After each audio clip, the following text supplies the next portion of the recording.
प्यारे दोस्तों एवं विद्यार्थियों, मैं आपको जनरल एग्रीकल्चर का टॉपिक पढ़ाने जा रहा हूं। वह है प्रमुख दिवस। इसमें देखो, विश्व वन दिवस 21 मार्च, विश्व जल दिवस 22 मार्च। इसके बाद में है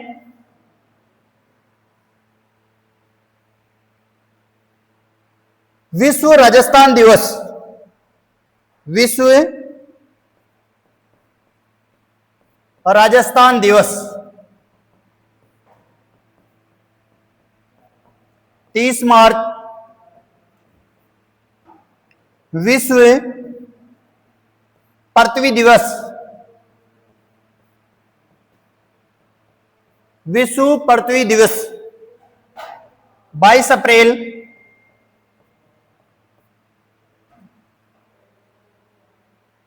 विश्व पर्यावरण दिवस, विश्व पर्यावरण दिवस ये बच्चों 5 जून का है। ध्यान रखना, ये क्वेश्चन आ भी सकता है। विश्व पर्यावरण दिवस 5 जून।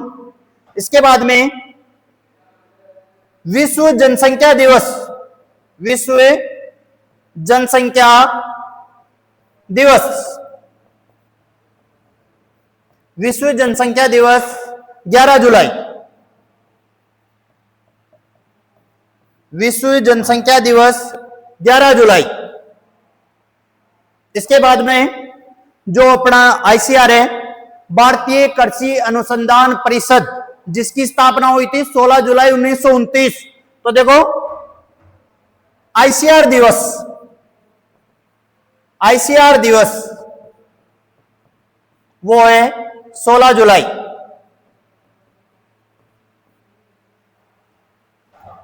इसके बाद में विश्व ओजोन दिवस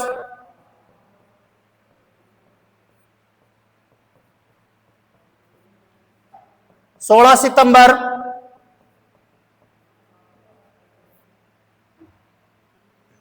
विश्व खाद्य दिवस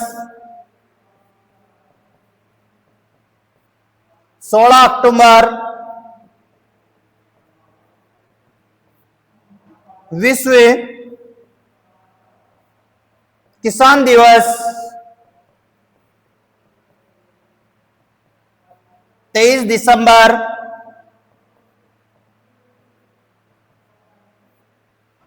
विश्व किसान दिवस 23 दिसंबर। इसके बाद में बायो डाइवर्सिटी, बायोडाइवर्सिटी इसको बोलते हैं हिंदी में जैव विविधता वर्ष, जैव विविधता वर्ष, यह 2010। इसके बाद में बच्चों स्थायी ऊर्जा दिवस, स्थायी ऊर्जा दिवस, स्थायी ऊर्जा दिवस यह है 2012। इसके बाद में जल संरक्षण दिवस, जल संरक्षण दिवस, जल संरक्षण दिवस है 2013। अब मैं आपको एक बार गहन से अध्ययन करवाने जा रहा हूं। इसमें प्रमुख दिवस के बारे में आपको बताऊंगा। तो देखो,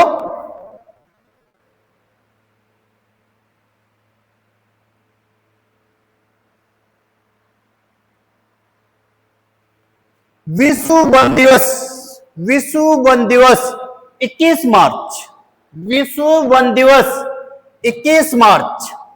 इसके बाद में विश्व जल दिवस, विश्व जल दिवस 22 मार्च, 22 मार्च। इसके बाद में देखो, विश्व राजस्थान दिवस, राजस्थान दिवस भी 30 मार्च को मनाते हैं, तो इसमें आ गया विश्व राजस्थान दिवस 30 मार्च। इसके बाद में विश्व पृथ्वी दिवस, विश्व पृथ्वी दिवस 22 अप्रैल। इसके बाद में विश्व पर्यावरण दिवस, आप जानते हो ये क्वेश्चन जेट में कई बार आ गया। विश्व पर्यावरण दिवस 5 जून।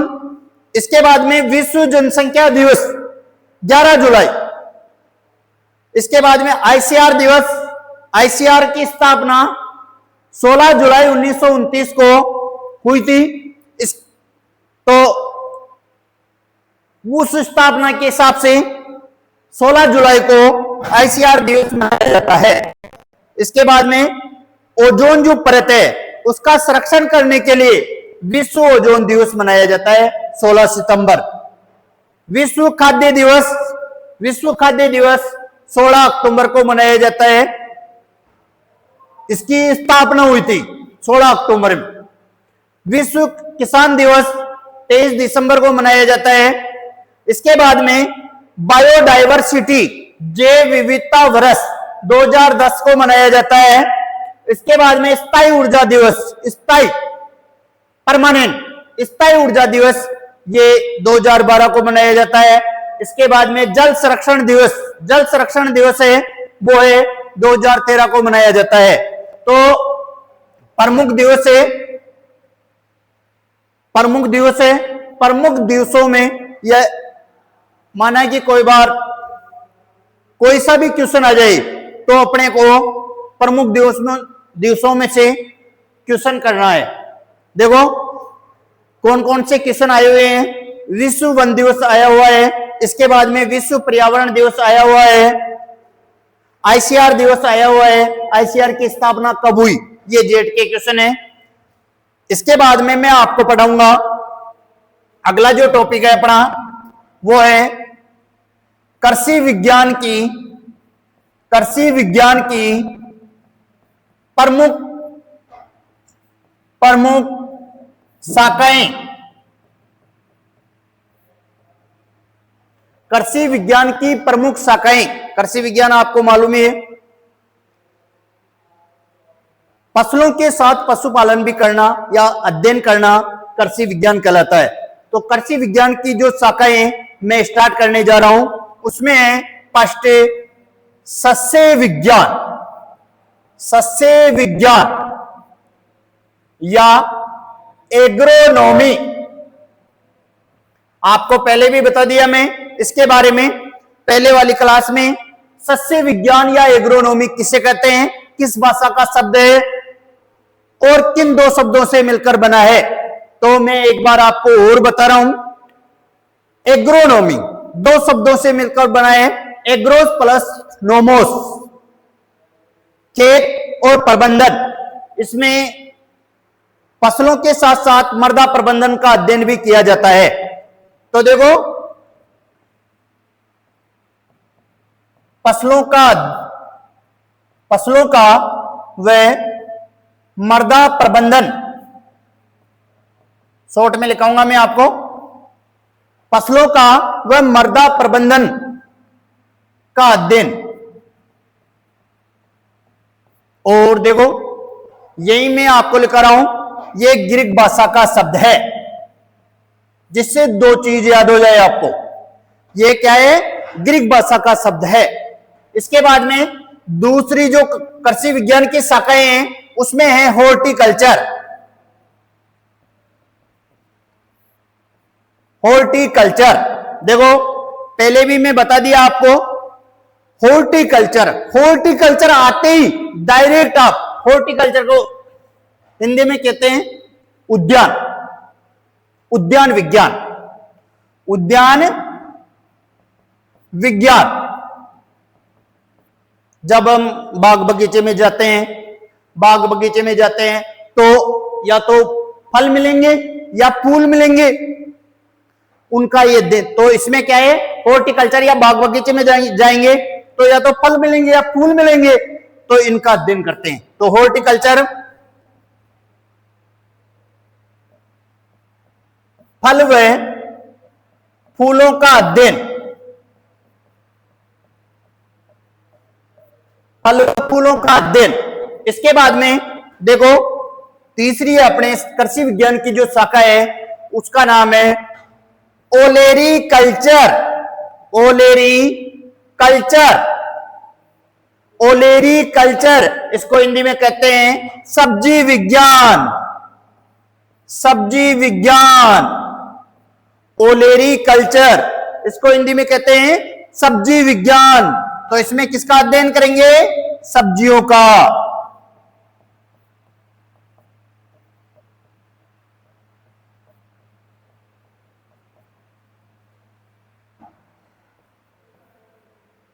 इसके बाद में ओलेरी कल्चर है, इसके बाद में मैं लिखाऊंगा आपको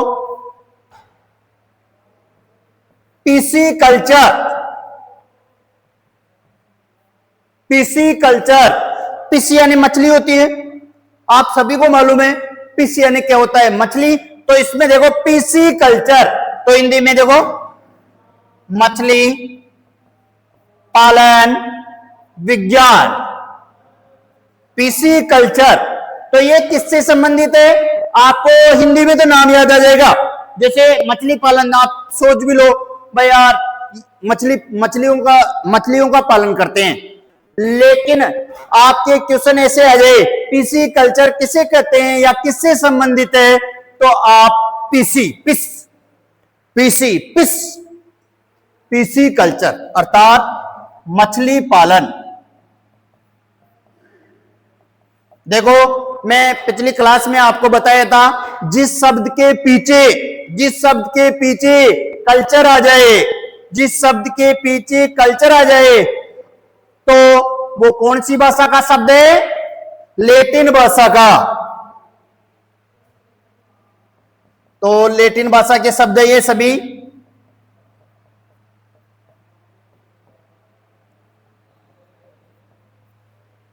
जैसे आजकल ज्यादा प्रचलन हो गया पीसी कल्चर का, जैसे तालाबों में या कोई बांध में, इनमें मछली पालन करते हैं, फिर उनको एक व्यवसाय हो गया मछली पालन। इसके बाद में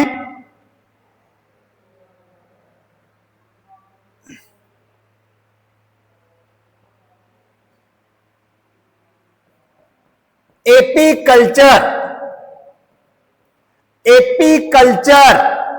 जो आजकल है, जैसे ही अपने सरसों बोते हैं, सरसों थोड़ी बहुत बड़ी हो जाती है, फूल आते हैं, तब एपी कल्चर की क्रिया करने लग जाते हैं, अर्थात मधुमक्खी पालन करने लग जाते हैं। कोई भी अपना खेत है, सरसों के पास सरसों है, उसके पास में कोई भी खाली जगह है, वहां जाके मधुमक्खी पालन करने लग गए, अर्थात शहद उत्पादन के लिए मधुमक्खी पालन करते हैं। तो देखो एपी कल्चर है मधुमक्खी पालन।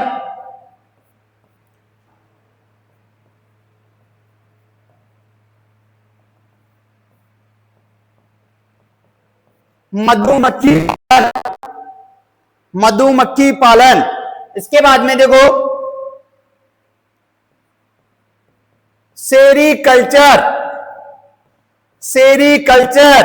सेरीकल्चर से आप समझोगे नहीं, मैं हिंदी में लिख रहा हूं, रेशम कीट पालन। रेशम कीट पालन आपको मालूम भी है, क्वेश्चन कैसे आता है, रेशम कीट पालन किस पौधे पे या पेड़ पे किया जाता है, तो वो है शहतूत का पौधा या शहतूत का पेड़। सेरीकल्चर या रेशम कीट पालन से संबंधित है, ये भी लैटिन भाषा का शब्द है, आपको मैं बताया था। सेरीकल्चर जैसे ही इसके पीछे कल्चर आ जाए तो वो लैटिन भाषा का शब्द है सेरीकल्चर। तो देखो ये किससे संबंधित है? रेशम कीट पालन से। इसमें जो क्वेश्चन आता है, रेशम कीट पालन किस पौधे पे करते हैं, वो है शहतूत। यही बताने जा रहा हूं मैं आपको, शहतूत किससे संबंधित है? तो देखो कृषि विज्ञान की जो शाखा है मोरिकल्चर, मोरिकल्चर में शहतूत की खेती करते हैं। मोरिकल्चर, मोरिकल्चर इसमें क्या है, शहतूत की खेती करते हैं।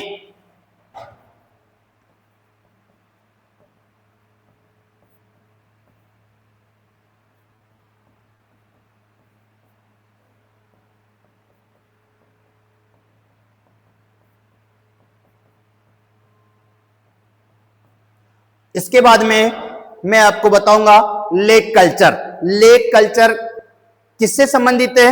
लेक कल्चर किस फल पे किया जाता है या किस पौधे पे किया जाता है, वो ही मोस्ट इंपोर्टेंट क्वेश्चन है। जेट में क्वेश्चन आएगा, ऐसे नहीं आएगा शॉर्ट डायरेक्ट, ऐसे क्वेश्चन आएगा लेक कल्चर किस पौधे पे किया जाता है। ये लाभदायक कीट है, उनके बारे में अध्ययन कर रहे हैं। तो लेक कल्चर किस पौधे या फल पे किया जाता है? तो देखो लेक कल्चर लाख कीट पालन, लाख कीट पालन,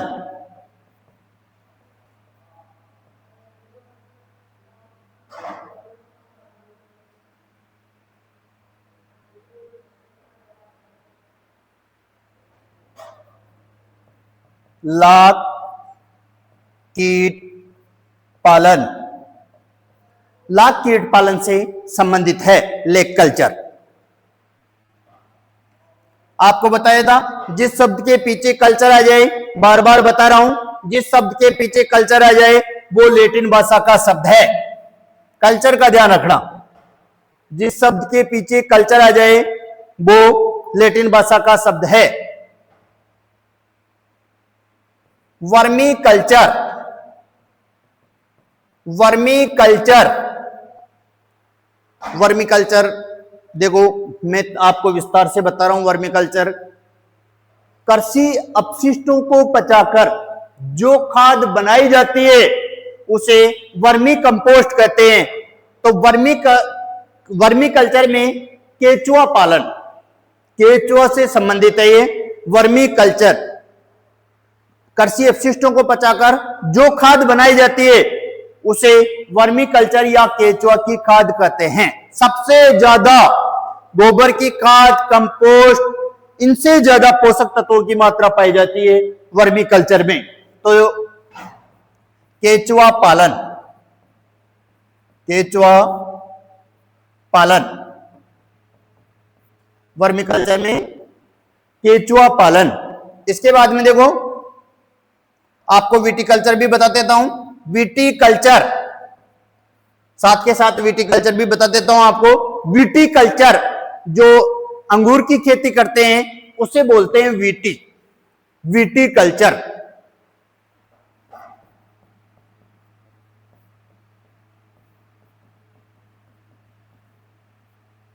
विटिकल्चर अंगूर की खेती। इसके बाद में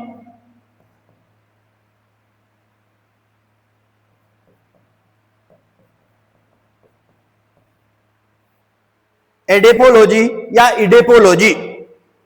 इडेपोलॉजी वो है मृदा फसल संबंध, मृदा फसल संबंध से संबंधित है ये इडेपोलॉजी। ये ग्रीक भाषा का शब्द है। इडेपोलॉजी है, ये ग्रीक भाषा का शब्द है, ध्यान रखना। विटिकल्चर, विटिकल्चर आ गए, अंगूर की खेती कर रहे हैं, लेकिन ये किस भाषा का शब्द है? लैटिन भाषा का शब्द है विटिकल्चर। इसके बाद में देखो एडेपोलॉजी, ये मृदा फसल संबंधित है। इसके बाद में देखो pedology, pedology, pedology, pedology, pedology देखो आपको विस्तार से बताता हूं। पेडोलॉजी इसमें क्या है? मृदा बनने या मृदा निर्माण का अध्ययन करते हैं पेडोलॉजी में। इडेपोलॉजी, पेडोलॉजी, एग्रोनॉमी, ये तीनों शब्द ग्रीक भाषा के शब्द हैं। एडेपोलॉजी, पेडोलॉजी और जो एग्रोनॉमी है वो ग्रीक भाषा के शब्द है। ध्यान रखना, एक साथ दो क्वेश्चन याद करवा रहा हूं आपको। एक तो ये किससे संबंधित है और किस भाषा का शब्द है, तो देखो पेडोलॉजी, पेडोलॉजी है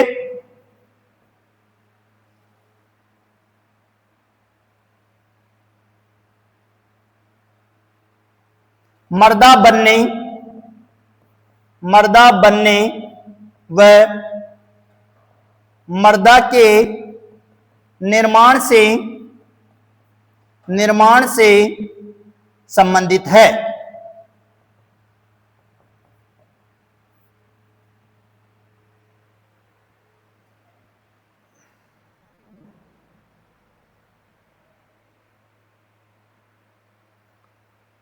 ले खेती,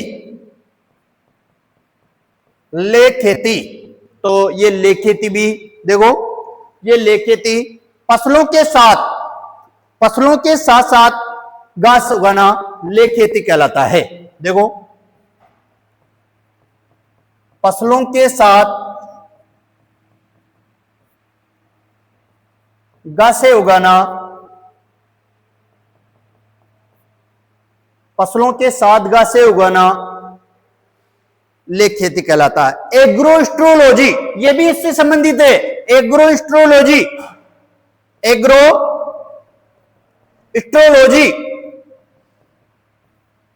एग्रोएस्ट्रोलॉजी ये भी घास से संबंधित है, घास उगाना।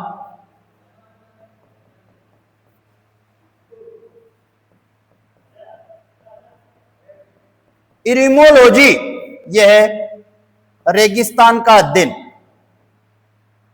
रेगिस्तान का अध्ययन।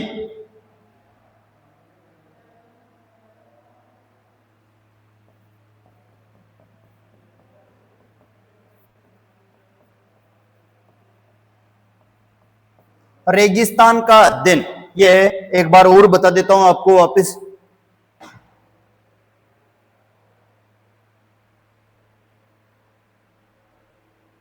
कृषि विज्ञान की प्रमुख शाखाएं देखो, सस्य विज्ञान या एग्रोनॉमी, तो आपको पहले वाली क्लास में भी बता दिया।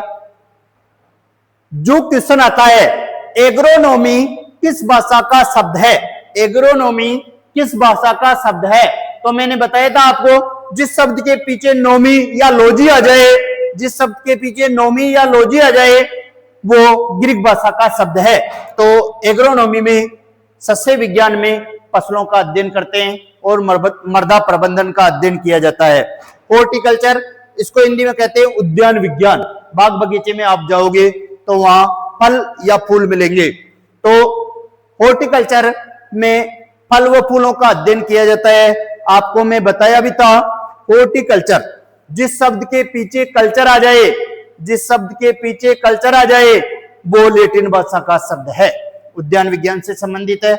इसके बाद में ओलेरी कल्चर, ओलेरी कल्चर इसमें क्या है, इसमें जो कृषि विज्ञान की शाखा में सब्जियों का अध्ययन करते हैं, सब्जियों का अध्ययन किया जाता है। इसके पीछे भी कल्चर आ रहा है तो लैटिन भाषा का शब्द है। इसके बाद में जो मैं आपको बताया था PC culture, PC culture, PC culture, PC यानी मछली होती है, तो पीसी कल्चर संबंधित है मछली पालन से।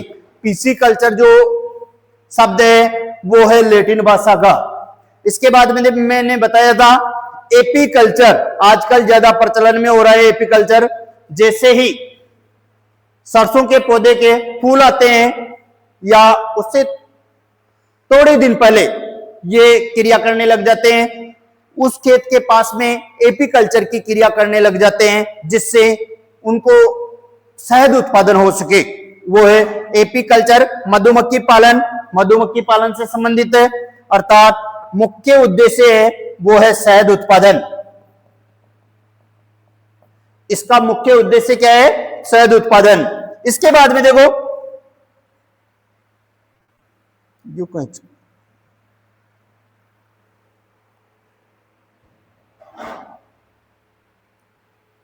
सेरीकल्चर, सेरीकल्चर, सेरीकल्चर संबंधित है। फर्स्ट जो क्वेश्चन आता है सेरीकल्चर किस पौधे पे किया जाता है, जेठ में या सीयूटी में जो क्वेश्चन आता है, सेरीकल्चर किस पौधे पे या पेड़ पे किया जाता है?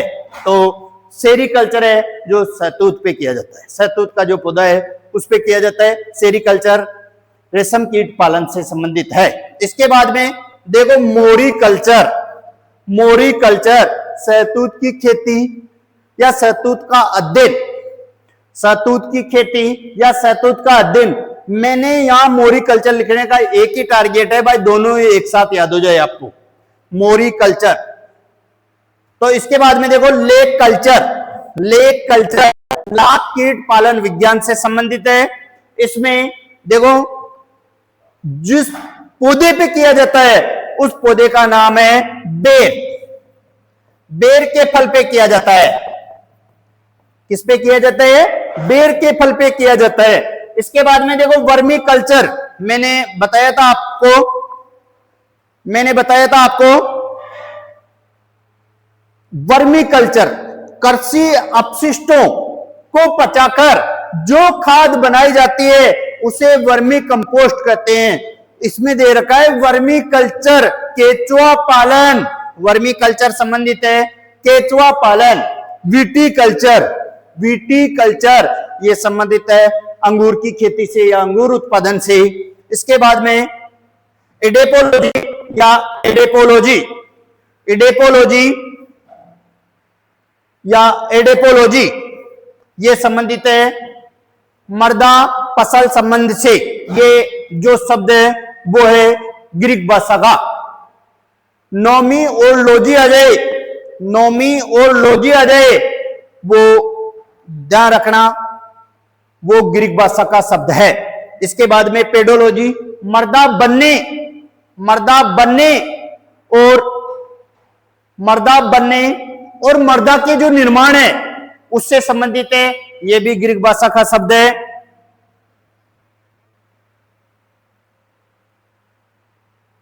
ले खेती, ले खेती, ये ले खेती जैसे अपन ने मक्का बादी, मक्का के साथ साथ घासें भी उगाना, उसे कहते हैं ले खेती।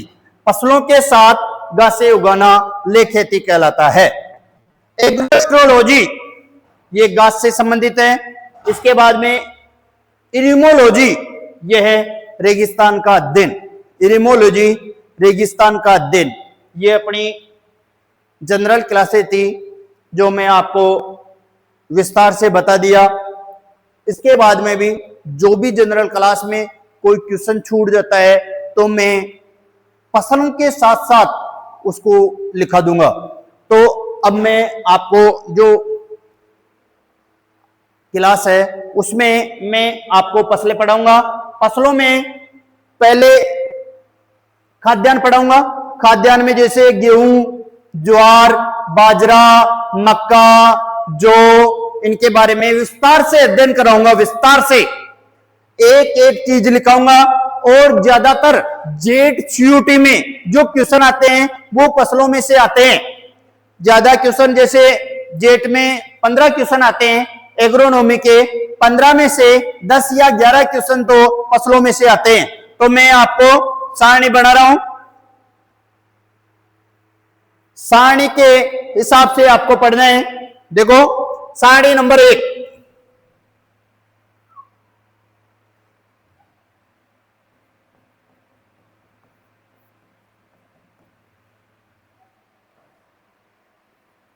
क्रम संख्या, फसल का नाम,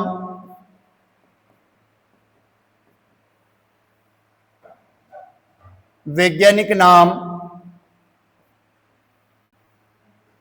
कुल,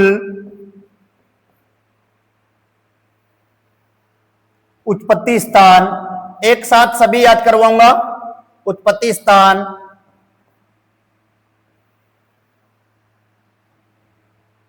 प्रोटीन, प्रोटीन और है गुणसूत्र संख्या, गुणसूत्र संख्या। तो देखो सारणी से आपको आधे टॉपिक याद हो जाएंगे सारणी से। तो देखो क्रम संख्या, फर्स्ट नंबर है दान, राइस, दान है राइस। तो देखो वैज्ञानिक नाम है ओराइजा, ओराइजा सेटाइवा,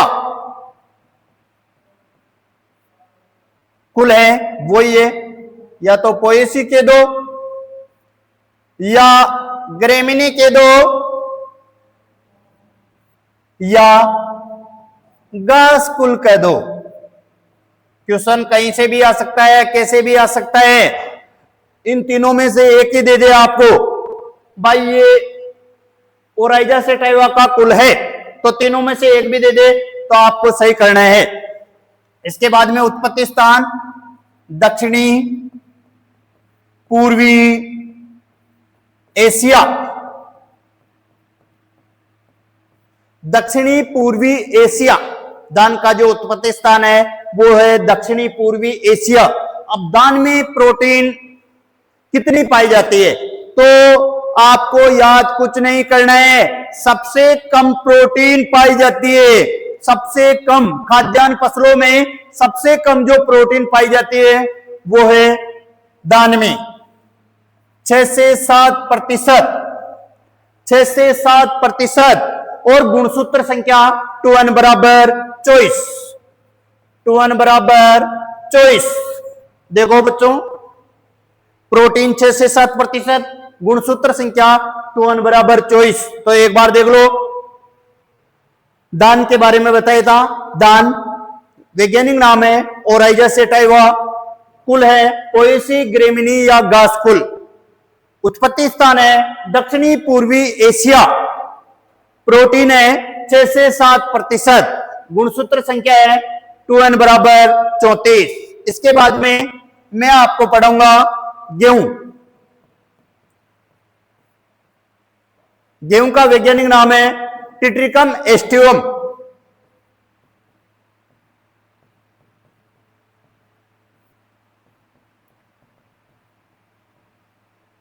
देखो बच्चों गेहूं का वैज्ञानिक नाम 4 प्रकार से है, जैसे इमर गेहूं, मैक्रोनी गेहूं और अदर गेहूं के नाम है। 4 प्रकार के 4 वैज्ञानिक नाम लिखाऊंगा मैं, सारणी में आपको एक वैज्ञानिक नाम लिख रहा हूं टिट्रिकम एस्टिवम, जो 87% क्षेत्र में उगाया जाता है, टिट्रिकम एस्टिवम। आप देखो कुल हिस्से में सभी जो खाद्यान्न फसल है, सभी खाद्यान्न फसल के साथ साथ जो गन्ना है, गन्ना का जो कुल है वो भी ग्रेमिनी है, ग्रेमिनी, तो इसका सेम है, समान है। इसके बाद में इसमें तो दक्षिणी पूर्वी एशिया है था, दक्षिणी पूर्वी एशिया, और इसमें लिख रहे हैं दक्षिणी, दक्षिणी पश्चिमी, पश्चिमी एशिया, दक्षिणी पश्चिमी एशिया। अब देखो बच्चों जो बोर्ड पैटर्न वाली जो बुक है उसमें 8 से 15% दे रखे हैं प्रोटीन की मात्रा, तो मैं आपको पिक्स लिखाने जा रहा हूं 11.8%, 11.8%, और गुणसूत्र संख्या है 2n बराबर 42। यहां पोस्ट में लिख रहा हूं 60 गुणित, 60 गुणित, ये क्वेश्चन आया हुआ है, जेट में क्वेश्चन आया हुआ है। गेहूं में गुणसूत्र संख्या है 2n बराबर 42 नहीं दिया और 60 गुणित दे दिया, तो आप कंफ्यूज मत होना, दोनों में से एक आ जाएगा। अब ऐसे दे तो इसको सही करना है। इसके बाद में मैं आपको पढ़ाऊंगा जो, जो होर्डियम वल्गेर, होर्डियम वल्गेर,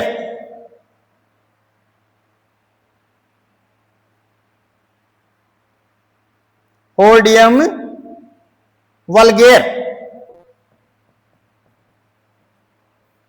होर्डियम वल्गेर जो है, जो जैसे इसमें गेहूं में वो ग्लूटीन प्रोटीन पाई जाती है और इसमें जो में ग्लूटीन प्रोटीन नहीं पाई जाती है। जैसे कब्ज रोगियों के लिए, जो कब्जी रहती है उन रोगियों के लिए जौ की रोटी सबसे उपयुक्त है।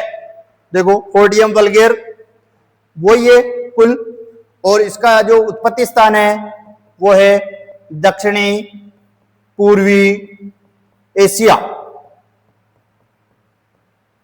दक्षिणी पूर्वी एशिया 11% प्रोटीन, 2n बराबर है, 2n बराबर है 14, 2n बराबर 14। तो देखो बाजरा, पेनिसेटम गुल्कम, दो वैज्ञानिक नाम, पेनिसेटम गुल्कम, पेनिसेटम ट्राइफोडियम। तो मैं आप यहां लिख रहा हूं पेनिसेटम गुल्कम।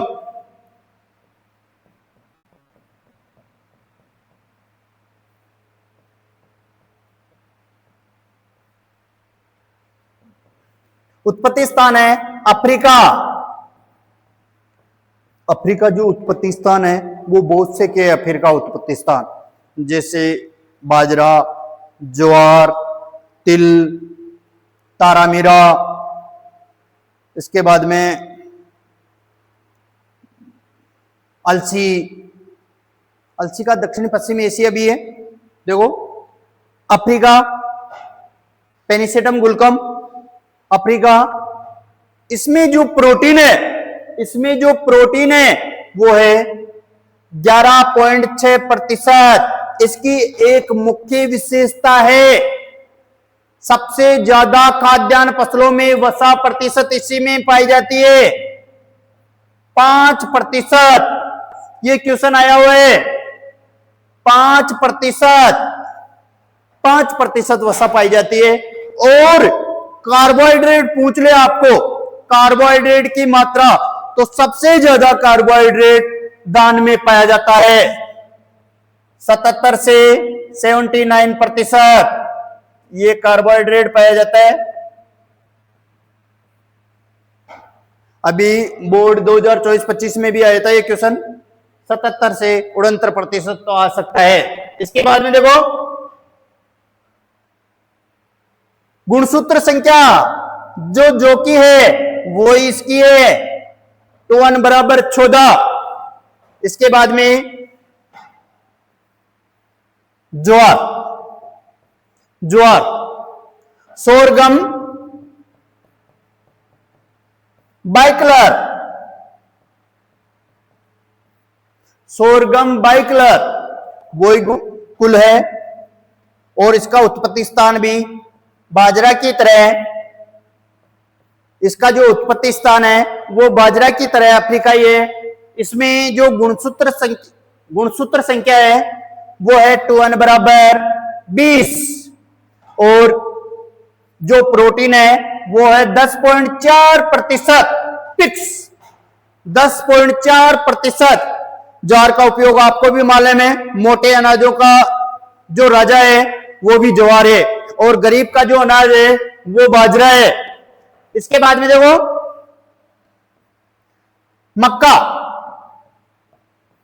जिया मेज, जिया मेज, इंग्लिश में मेज बोलते हैं, तो जिया मेज से पकड़ लेना आप। इंग्लिश में मक्का को मेज बोलते हैं, इसलिए आप मेज से पकड़ लेना इसको, जिया मेज।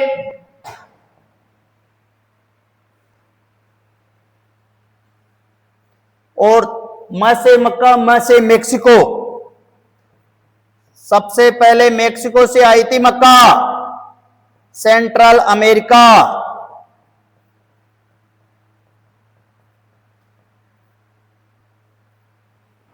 और 10% प्रोटीन पाई जाती है, और गुणसूत्र संख्या 2n बराबर 20, 2n बराबर 20। अब एक बार देख लो, वापस मैं रिपीट कर रहा हूं, देखो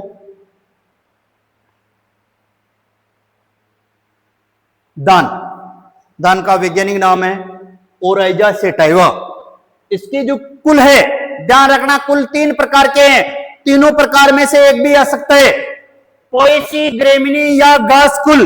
पोएसी, ग्रेमिनी या घास कुल कौन सा आ सकता है?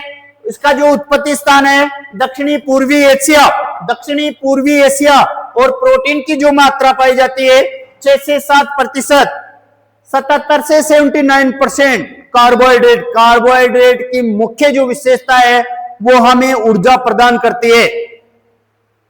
गेहूं की रोटी या दान अपन खाते हैं तो एनर्जी आती है अपने में, तो एनर्जी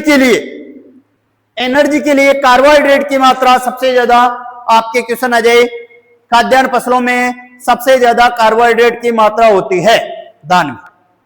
इसके बाद में गुणसूत्र संख्या 2n बराबर 24। अब देखो, आपको मैं जनरल एग्रीकल्चर में बताया था आपको खाद्यान्न फसलों का राजा, खाद्यान्न फसलों का राजा गेहूं। आपको भी मालूम है 90-99% कैंडिडेट गेहूं की रोटी ज्यादा यूज करते हैं। मैंने बताया था जो ज्यादा यूज करते हैं वो ही राजा है, तो गेहूं ट्रिटिकम एस्टिवम यह है खाद्यान्न फसलों का राजा। ट्रिटिकम एस्टिवम वही घास कुल, पोएसी कुल ये। इसके बाद में दक्षिणी पश्चिम एशिया इसका जो उत्पत्ति स्थान है, और इसमें देखो, इसमें जो प्रोटीन की मात्रा पाई जाती है वो है 11.8%। प्रोटीन की जो मात्रा पाई जाती है, थोड़ा सा ऊपर लिख दिया मैंने, 11.8% प्रोटीन की जो मात्रा है वो है 11.8%। इसके बाद में देखो गुणसूत्र संख्या, गुणसूत्र संख्या 2n बराबर